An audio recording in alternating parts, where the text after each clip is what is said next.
তেলাওয়াত শুদ্ধ করে শেখার চেষ্টা করে, সেই মাত্র নবীজির ওই সুন্নাত পালন করলো। জোরে বলেন সুবহানাল্লাহ।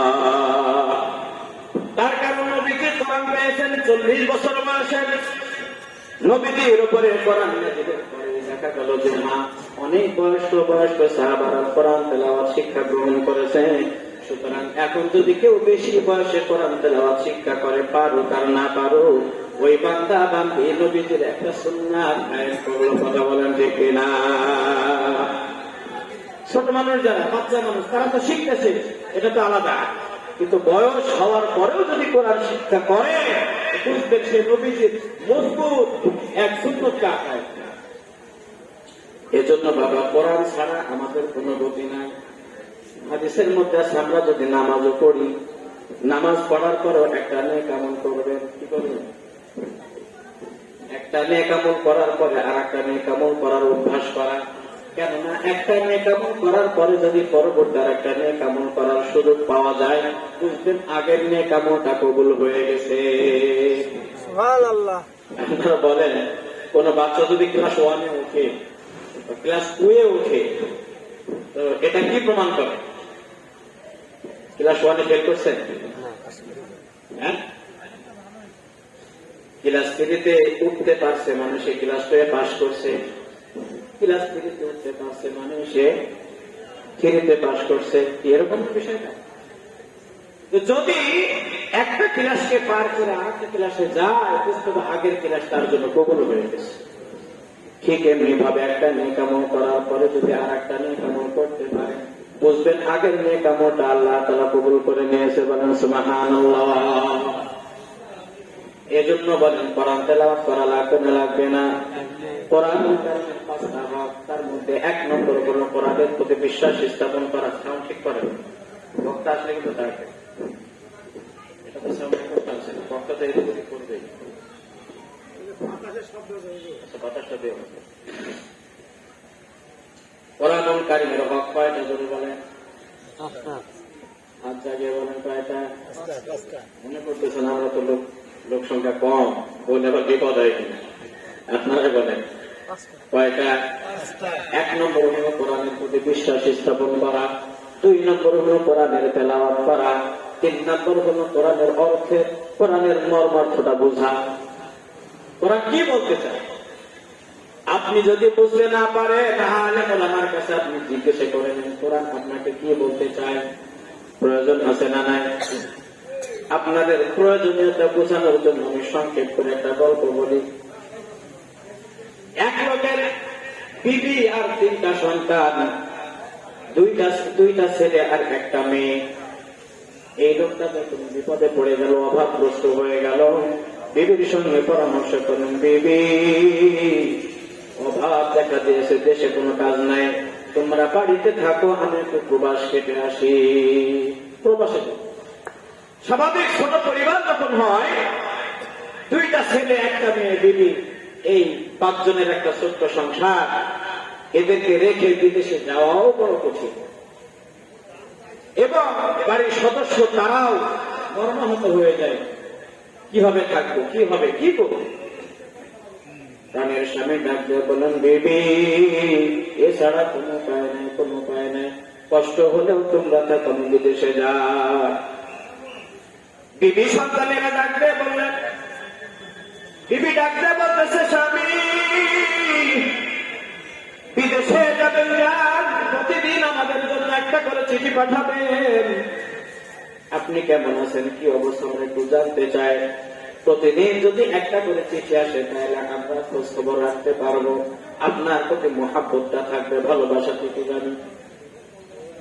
ছেলেও ডাকে বললেন, বাবা প্রতিদিন চিঠি পাঠাবেন, চিঠি দেখবো, মহাব্বতটা বলবৎ থাকবে, স্থির থাকবে। বাবা তাই বললেন, চলে গেলেন বিদেশে। বাড়িতে থাকলো 4 জন সদস্য, বিবি সহ 3টা ছেলে। স্বামী কিছুদিন পরে চিঠি পাঠানো। দীর্ঘ সময় পর স্বামী যখন চিঠি পাঠাইছেন, বিবি চিঠিটা হাতে পাওয়ার সঙ্গে 2টা চোখের পানি এসে গেছে। চিঠির এই পেট পাল্টায়, ও পেট পাল্টায়, এদিকে চুমা দেয়, ওদিকে চুমা দেয়, আদর করে, যত্ন করে, আর বলে বলে, এটা হলো আমার স্বামীর পাঠানো চিঠি, এই চিঠিটা খুলবো না, আর বেশি ব্যবহার করব না, কারণ যদি খুলে ফেলি তাইলে নষ্ট হয়ে যাবে। কি হয়ে যাবে? চিঠি যদি খুলি, বারবার খুলি দেখি পড়ি, তো চিঠি নষ্ট হয়ে যাবে। আমার স্বামীর পাঠানো এই চিঠি একটা স্মৃতি বাক্স করে রেখে দিয়েছে। যখনই স্বামীর কথা মনে হয় বাক্সটা খুলে দেয়, আর বারবার চিঠিটা বের করে চুমা দেয়, আদর করে মোহাব্বত করে আবার ধুয়ে দেয়। প্রাণের সামনে আবার চিঠি পাঠাইছেন, আবার বেরিয়ে সন্তানেরা চিঠিটা পেয়েছেন, আর হাত দিয়ে নাড়ে ধরে চুমা দেয়, ধুয়ে দেয়।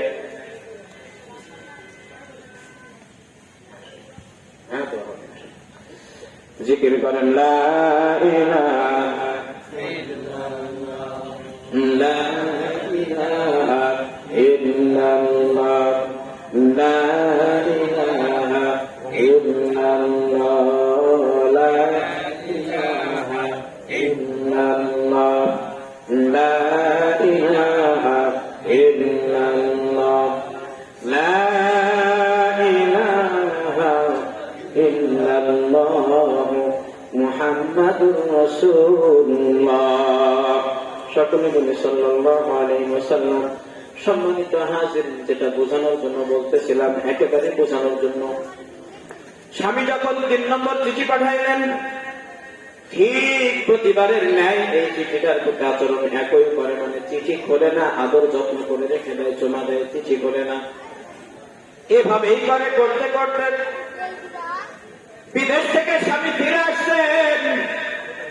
2 বছর, 3 বছর, 5 বছর পরে যখন ফিরে আসেন, আসার পরে দেখে বাড়িতে বিবিও নাই, সন্তান 2টা, একটা ছেলে একটা মেয়ে নাই, শুধু বাড়িতে আসে ছোট সন্তান।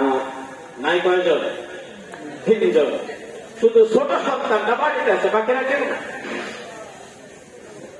ওই লোকটা এবার সন্তানকে ডাকতে বলতেছে, সন্তান কি ব্যাপার, তোমার মা কোথায়? আমি না তোমাদেরকে রেখে গেলাম, তোমার মা কই? ছোট সন্তান 2টা চোখের পানি ছেড়ে দিয়ে বলতেছে, বাবা আপনি চলে যাওয়ার কিছুদিন পরে মা অসুস্থ হয়ে যায়। অভাবের কারণে, দারিদ্রতার কারণে মায়ের চিকিৎসা করানো হয় নাই। আপনি চলে যাওয়ার কিছুদিন পরে মা ইন্তেকাল করেছে, মা মারা গেছে। স্বামী 2টা চোখের পানি ছেড়ে দিয়ে বলতেছে, কি করলাম?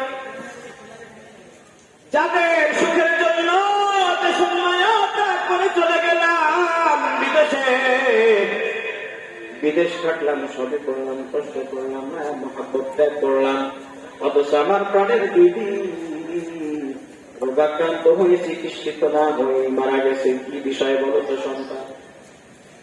তোমার যে ভাইটা ছিল বড় ভাই, সে কই? ছোট সন্তান ডাকতে বলতেছে, বাবা আপনার বড় সন্তান মা যখন মারা যায়, দুষ্ট ছেলেদের সঙ্গে মিলামিশার কারণে অবাধ্য হয়ে সে বাড়ি ছেড়ে চলে গেছে, এমনকি অন্য জায়গায় বিবাহ সাথী করে থাকে। তোমার বোনটা কই? বলে বোনও চলে গেছে। আপনি চলে যাওয়ার পরে বড় ভাই নাই, মা মারা গেছে। কারণ আমি ছোট সন্তান হিসাবে আমার ভাই আমার কথা মানে না, ছোট বোনটাও আমার কথা মানে না, সুতরাং তারা দুজনেই চলে গেছে। বাবা আপনার বাড়িতে আমি এখন একা। বাবা এবার ডাকতে বললেন, সন্তান যেই চিঠি আমি প্রথম পাঠাইছিলাম সেই চিঠি কি খুলে পড়ো নাই? ছোট সন্তান ডাকতে বলতেছে, বাবা যেই চিঠি পাঠিয়েছেন ওই চিঠি তো মা খুলেও দেখে নাই, বা আমার ভাইয়া খুলে দেখে নাই, আমিও খুলে দেখি নাই। তার কারণ মায়ের বক্তব্য ছিল, তোর বাবার স্মৃতি চিঠি, এটা যদি খুলি তাহলে ছিঁড়ে যাবে, নষ্ট হয়ে যেতে পারে, এই জন্য একটা বাক্সের মধ্যে জমা করে রেখে দিয়েছে। এই প্রবাসী সন্তানকে ডাকতে বলতেছে, সন্তান প্রথম যে কথাটি চিঠি, এটা যদি খুলে দেখলে তোমার মা মরত না। তার কারণ প্রথম চিঠির মধ্যে আমি লিখে দিয়েছিলাম, আমি একটা ব্যাংকের অ্যাকাউন্ট খুলেছি, ওই অ্যাকাউন্ট নাম্বার সব আমি চিঠির মধ্যে লিখে দিয়েছি, আর বলে দিয়েছিলাম অমুক অমুক জায়গায় যাইবা, আমার পাঠানো টাকা তুমি ওইখানে পাবা। সুতরাং তোমার মা চিঠিটা খুলে পড়েও দেখে না, আর আরোগ্যতার কারণে সে ইন্তেকাল করেছে। কথা বলেন ঠিক কিনা? এখন বলেন চিঠিটা আদর যত্ন করে রাখা ভালো হলো না পড়া ভালো হতো? একটু জোরে বলেন। এই যে চিঠিটা পড়লো না, যার কারণে বিবি মারা গেছে। পরের চিঠির মধ্যে আমি লিখেছিলাম, বড় সন্তানের ব্যাপারে, সন্তান আমি দেশে নাই, আমি তো দেশে আছি, আমি তোমাদের জন্য আমি কষ্ট করতেছি, টাকা পয়সা ইনকাম করতেছি। এ সন্তান খবরদার খবরদার, তুমি দুষ্ট ছেলেদের সঙ্গে মিলামেশা করবে না, হারাম পন্থায় চলবে না, নাজায়েজ কোনো কাজ করবে না, বিধর্মীদের সঙ্গে তুমি মিলবে না। সুতরাং ওই চিঠিটা যখন না খুলছে, আমার এই সতর্কবাণী নসিহত পড়ে নাই, না পড়ার কারণে সে অবাধ্য হয়ে গেছে। কথা বলেন ঠিক কিনা? এমনই ভাবে ডাকতে বলতেছে, সন্তান 3 নম্বর চিঠি যেটা পাঠাইছিলাম শুধু আমার কন্যা সন্তানের ভালোর জন্য পাঠাইছিলাম, কিন্তু ওই 3 নম্বর চিঠিটাও কেউ খুলে পড়ো নাই, দেখো নাই। সুতরাং বোঝা গেল এই চিঠি জিনিস এটা যত্ন করে রেখে দেওয়ার শুধু জিনিস না, এই চিঠিটা খুলে পড়ার পরে বুঝবেন আপনি কেমনটা কাজ করেছে। আমার আপনার মালিক আল্লাহ সুবহানাহু ওয়া তাআলা কুরআনুল কারীম এইভাবে চিঠির থেকেও গুরুত্বপূর্ণ হিসাবে পাঠিয়েছেন না পাঠায় নাই? চিঠি তো একটা পরিবারের জন্য পাঠিয়েছেন। পবিত্র কালামুল্লাহ কুরআনুল কারীম এটা কি শুধু আমাদের মাদ্রাসার জন্য নাকি? কথা বলেন। এটা কি শুধু মথুরাপুরের জন্য নাকি? এটা কি শুধু বাংলাদেশের জন্য নাকি? এ বাবা কথা বলেন, কথা বলেন। এই কুরআনুল কারীমকে আল্লাহ তাআলা মহাবিশ্বের জন্য মহাগ্রন্থ কুরআন করে পাঠিয়েছেন। সারা বিশ্বের প্রত্যেকটা মানুষ, এমনকি মুসলমান নয়, ইহুদি খ্রিস্টান নাসারা যারা বড় বড় বিজ্ঞান, যারা বড় বড় বিজ্ঞান এই কোরআনুল কারীমকে বিশ্বাস করে, কিন্তু কোরআনুল কারীম পড়ে পড়ে তারা বিজ্ঞান হয়েছে। কথা সঠিক হতে বলেন ঠিক কিনা? আমার আপনার মালিক ডাকতে বলেন, ইন্নাল্লাযীনা ইয়াতলুনাল কিতাব, এ দুনিয়ার হায়াতওয়ালা বান্দা বান্দি বুঝে নাও, আমি তোমাকে এমন একটা ব্যবসা শিখাইতে চাই যে ব্যবসাটাই তুমি কোনোদিন মার খাবে না, লস হবে না, তুমি ঠকবে না। এই ব্যবসার মূল পুঁজি 3টা, তার মধ্যে 1 নম্বর হলো কোরআনুল কারীমের তেলাওয়াত। কথা বলেন ঠিক কিনা? এই কোরআনুল কারীমের 5টা হক, কয়টা ধরে বলেন? 5টা হক। 5টা হকের 1 নম্বর হলো কোরআনের প্রতি বিশ্বাস স্থাপন করা। 2 নম্বর হলো কোরআনকে বেশি বেশি পাঠ করা। 3 নম্বর হলো কোরআনুল কারীমের মর্ম বোঝা। কোরআন আপনাকে কি বোঝাইতে চায়, কোরআন আপনাকে কি বলতে চায় এটাও বোঝা। কোরআন কি কখনো বলে তুমি নামাজ 1 ওয়াক্ত পড়লেই হবে আর পড়া লাগবে না? কোরআন এটা বলে না। রোজা 1 বছর করলেই হবে আর করা লাগবে না? কোরআন এটা বলে।